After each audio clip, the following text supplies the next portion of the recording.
क्रांति ज्योति सावित्रीबाई फुले भारत की पहली महिला शिक्षिका सावित्रीबाई फुले का जन्म सतारा जिले के नाय गांव में सन 1831 में हुआ था। ज्योतिराव के साथ उनका विवाह बाल्यावस्था में ही हुआ था। उस समय सावित्रीबाई केवल 8 वर्ष एवं ज्योतिराव 13 वर्ष के थे। सावित्रीबाई देखने में सुंदर, नाम एवं बुद्धिमानती के साथ साथ मेहनती भी थी। सावित्रीबाई के कार्य का आरंभ तभी हुआ जब ज्योतिराव के सन 1848 में पहली कन्या पाठशाला खोली और छात्रों की संख्या बढ़ने पर सावित्रीबाई पर अध्यापिका का कार्यभार सौंपा।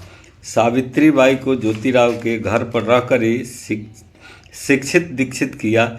फिर 1847 में उन्होंने मिसेज मिचेल के नॉर्मल स्कूल में अध्यापिका का प्रशिक्षण कार्यक्रम पूरा किया। इस प्रकार वे महाराष्ट्र की प्रथम अध्यापिका बने।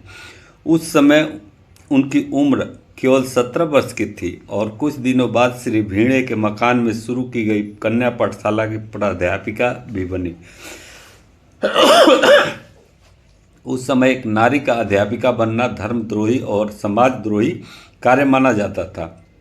जब वे पाठशाला जाती तब प्रतिक्रियावादी उन पर ताने कसते, कीचड़ और गोबर फेंकते, यहाँ तक कि पत्थर भी बरसाते, लेकिन वे अपने पथ पर अटल रही। वे कहती, मैं यह काम अपनी बहनों के लिए ईश्वर का काम समझकर करती हूँ। यह पत्थर और गोली का मार मेरे लिए फूलों के समान है।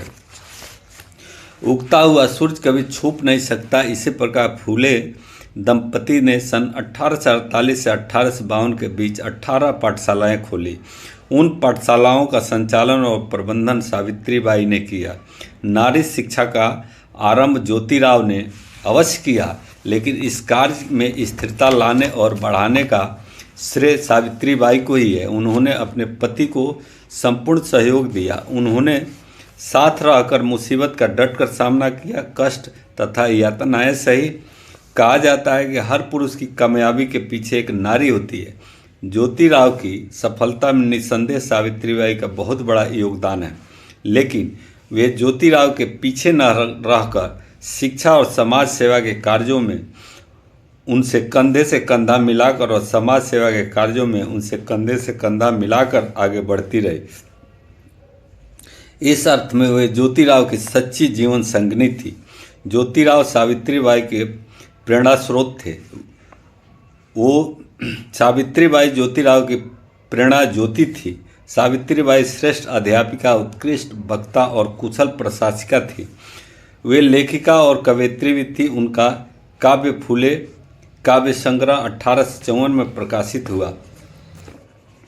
भारत में हजारों वर्षों से नारी तथा शूद्र वर्ग को शिक्षा से वंचित करने के प्रयास किए गए, जो ग्रामीण क्षेत्रों में आज भी जारी है। ऐसी भीषण तथा विपरीत स्थिति में भी अनपढ़ सावित्री बाई ने विवाह के बाद पढ़ना लिखना शुरू किया और मराठी सीखा। अध्यापिका का प्रशिक्षण और आवश्यक मात्रा में अंग्रेजी का ज्ञान अर्जित किया। हर पंथियों द्वारा अत्यंत विघ्न डाले जाने पर भी उनको परवाह न करते हुए प्राध्यापिका के रूप में प्रभावपूर्ण ढंग से कार्य किया। सावित्रीबाई की शिक्षा सावित्रीबाई को उनके पति ज्योतिबा फूले ने पढ़ने लिखने के लिए प्रेरित किया। उन्होंने घर पर ही पढ़ाई की और बाद में प्रशिक्षित शिक्षिका बन गई। पहला बालिका विद्यालय 1848 में पुणे में सावित्रीबाई और ज्योतिबा फूले ने भारत का पहला बालिका विद्यालय स्थापित किया। उन पर महिला शिक्षा को लेकर समाज में गहरी रूढ़िवादिता थी। उन्हें पत्थर, गंदगी और अपमानजनक शब्दों का सामना करना पड़ा, लेकिन वे अपने लक्ष्य से पीछे नहीं हटी। सावित्रीबाई ने कई महिलाओं को शिक्षित किया, उन्हें शिक्षक बनने के लिए प्रेरित किया। उन्होंने समाज में भी अनेकों सुधार किए। सावित्रीबाई और ज्योतिबा फूले ने 1873 में सत्य शोधक समाज की स्थापना की। इसका उद्देश्य जातिवाद, अंधविश्वास और पितृसत्ता को समाप्त करना था। और दूसरा, उन्होंने विधवाओं के पुनर्विवाह को प्रोत्साहन दिया और बाल विवाह के खिलाफ आवाज़ उठाई। तीसरा, अस्पृश्यता के खिलाफ आंदोलन किया। फूले दंपति ने अस्पृश्यता के उन्मूलन के लिए कई प्रयास किए। कविताएं और लेखन में भी उनका योगदान है। सावित्रीबाई फूले एक प्रतिभाशाली कवयित्री थी। उनकी कविताएं समाज में बदलाव लाने और महिलाओं को जागरूक करने का महत्वपूर्ण माध्यम थी। उनकी प्रमुख कविताएं स्त्री शिक्षा, समानता और सामाजिक सुधारों पर आधारित थी। अंतिम समय 1897 में प्लेग महामारी के दौरान सावित्रीबाई ने बीमार लोगों की सेवा की। इस दौरान वे स्वयं भी संक्रमित हो गई और 10 मार्च 1897 को उनका निधन हो गया। सावित्रीबाई फूले भारतीय समाज की पहली ऐसी महिला थी जिन्होंने महिला शिक्षा और अधिकार के लिए न केवल आवाज़ उठाई बल्कि अपनी पूरी जिंदगी इस कार्य को समर्पित कर दी। आज भी वे लाखों महिलाओं के लिए प्रेरणा स्रोत है। सावित्रीबाई फूले का योगदान भारतीय समाज के इतिहास में एक स्वर्णिम अध्याय के रूप में दर्ज है।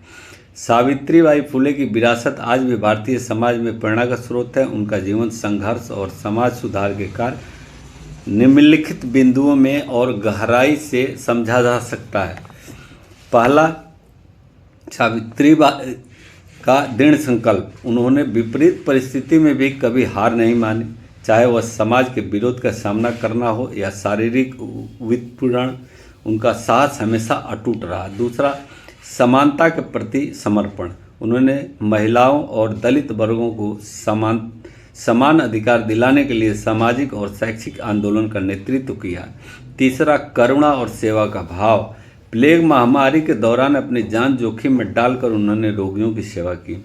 यह उनके निस्वार्थ भाव और समाज के प्रति उनकी प्रतिबद्धता को उजागर करता है। उनका समाज पर बहुत सारे प्रभाव पड़े। पहले, महिला शिक्षा का विकास। आज भारत में महिला शिक्षा का जो प्रसार हुआ है उसका मूलभूत आधार सावित्रीबाई फूले के संघर्ष और प्रयासों से देखा जा सकता है। दूसरा, जाति उन्मूलक। उन्होंने जाति आधारित भेदभाव के खिलाफ सामाजिक जागरूकता फैलाने का काम किया। यह भारतीय समाज में समानता की दशा में एक बड़ा कदम था। महिला सशक्तिकरण। उनके द्वारा की गई पहल ने महिलाओं को अपनी शक्ति पहचानने और अपने अधिकारों के लिए लड़ने की प्रेरणा दी। उन्होंने सावित्रीबाई फूले को उनकी मृत्यु के बाद अनेक संस्थाओं और संगठनों ने सम्मानित किया। उनके नाम पर कई विद्यालय, विश्वविद्यालय और योजनाएं चलाई जा रही है। शिक्षा के प्रतीक। उन्हें भारतीय महिला शिक्षा का अग्रदूत माना जाता है। स्मारक और संस्थाएं। कई राज्यों में उनके नाम पर स्मारक और स्कूल बनाए गए। राष्ट्रीय पुरस्कार। भारत सरकार ने उनकी स्मृति में कई पुरस्कार स्थापित किए हैं जो शिक्षा और समाज सेवा में उत्कृष्ट योगदान के लिए दिए जाते हैं। सावित्रीबाई फूले का जीवन प्रेरणा, त्याग और समाज सेवा का प्रतीक है। उन्हें शिक्षा और समानता के माध्यम से एक नए समाज की कल्पना की जो जाति और लिंग भेदभाव के मुक्त हो।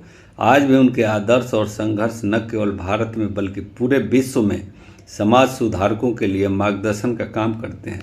उनका योगदान केवल उनके समय तक सीमित नहीं है बल्कि आने वाली पीढ़ियों के लिए एक पथ प्रदर्शक है। भारतीय समाज में सावित्रीबाई फूले का नाम हमेशा गर्व से लिया जाएगा, सम्मान के साथ लिया जाएगा। अगर ये आपको अच्छा लगे तो लाइक कीजिए, सब्सक्राइब कीजिए, शेयर कीजिए।